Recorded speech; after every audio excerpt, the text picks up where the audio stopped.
यानंतर बातमी आहे राजकीय वर्तुळातून। मंत्री गुलाबराव पाटलांनी शेतकऱ्यांविषयी एक वक्तव्य केलं आहे। शेतकऱ्यांना थोडासा त्रास झाला तर आम्ही सहन करू, पण उद्योजकांना त्रास होऊ देऊ नका, असं विधान जळगावचे पालकमंत्री गुलाबराव पाटलांनी केलंय। उद्योजकांना वीज पुरवठा करण्यासंदर्भात पाटलांनी केलेल्या या विधानाची राजकीय वर्तुळात जोरदार चर्चा आहे। दरम्यान पाटलांच्या या विधानानंतर रोहिणी खडसेंनी पाटलांवर जोरदार निशाणा साधलाय।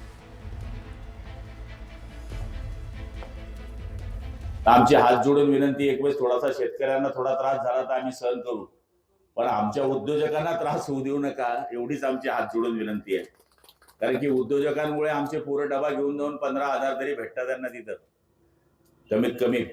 या परिसरामधले आमची 500-700 मुलं जी जातात तर त्यांना इथे 12वी पासला कुठं काम मिळणार आहे? नाही तर हे छोट्या छोट्या फॅक्टऱ्या, आम्हाला काही मोठ्या फॅक्टऱ्यांची गरज नाही आहे। लोक म्हणतात मोठ्या फॅक्टऱ्या पाहिजे, मोठ्या फॅक्टऱ्या जरूर पाहिजे, ते मोठ्या फॅक्टरी करतात, मोठं काम आहे, पण छोट्या छोट्या 10 आल्या 50-50 वाल्या तर त्या 500 होऊन जातात, 500 लोक पोचतात। त्या शेतकरी बांधव मेला तरी चालेल, पण आम्ही शेतकऱ्यांसाठी काही करणार नाही, ही जी सरकारची वृत्ती आहे। आणि त्याच्यावर तुमचं काही झालं तरी चालेल, पण उद्योजक टिकला पाहिजे, उद्योजक टिकला पाहिजे हे आम्ही मानतो, पण शेतकरी बांधवांच्या जीवाशी खेळ करून उद्योग टिकला पाहिजे असं आम्हाला मुळीच वाटत नाही। त्याच्यामुळे असल्या असंवेदनशील मंत्र्यांना सरकारमधल्या प्रमुख नेत्यांनी तरी समज द्यावी आणि कृपा करून माझ्या महाराष्ट्रातल्या शेतकरी बांधवांचा असा अपमान तरी करू नका। त्यांच्या पाठीशी तुम्ही उभं राहू शकत नसाल तर अपमान तरी करू नका, एवढीच माझी विनंती या निमित्ताने राहील।